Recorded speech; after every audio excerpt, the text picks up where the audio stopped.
More now on the protests by Spanish fishermen over the decision by the Gibraltar government to place a concrete reef onto the seabed. The BBC's Tom Burridge is in Linea in Spain for us. Tom.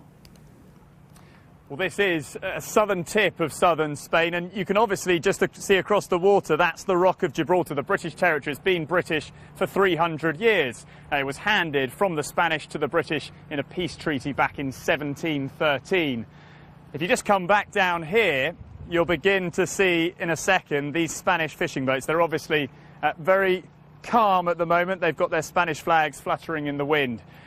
They, a short time ago, were out in the waters here. Now, they were in waters which Gibraltar says clearly and vehemently that they are Gibraltarian waters, British waters. Now, Spain disputes that.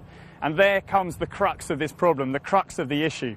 This whole dispute between Gibraltar, Britain and Spain really escalated when the Gibraltarian government put a concrete reef, an artificial reef, into the waters a short distance over there, much further away from where we are now in southern Spain, much closer to the British territory of Gibraltar.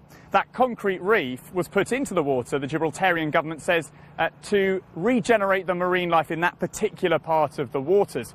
But the Spanish government and the Spanish fishermen who went out on these boats this morning dispute that. They say essentially that reef restricts their right to fish in the waters. One fisherman whose boat we were on this morning said to us, the waters are of nobody, they're everyone's waters. But of course Gibraltar feels passionately about that. We've described this morning the waters as disputed, and we've had a strong reaction from people living over there who we've spoken to over the last few days on numerous occasions about this issue, strongly rejecting that. They say they're Gibraltarian waters. And Tom, how's this going to be resolved? Because we've already seen those border restrictions put into place by the Spanish government.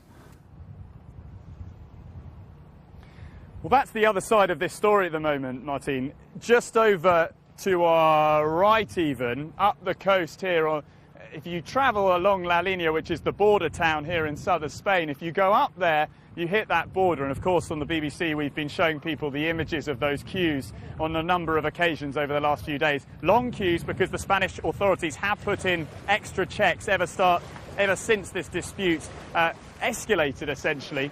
Now, the Spanish government say those checks are necessary. They keep talking about the issue of smuggling, tobacco smuggling from Gibraltar out here into Spain. But the Gibraltarian people, the British government, have rejected that, saying that this dispute has been essentially manufactured. The British Prime Minister David Cameron saying that those checks are politically motivated. Now he's called on the European Commission. He spoke with the President of the European Commission the other day, and he's called on the European Commission to send a team of monitors urgently to the border between Gibraltar and Spain to assess those checks for themselves. Britain says they're excessive and illegitimate. Tom, thank you. Tom Burridge there in Linea in Spain.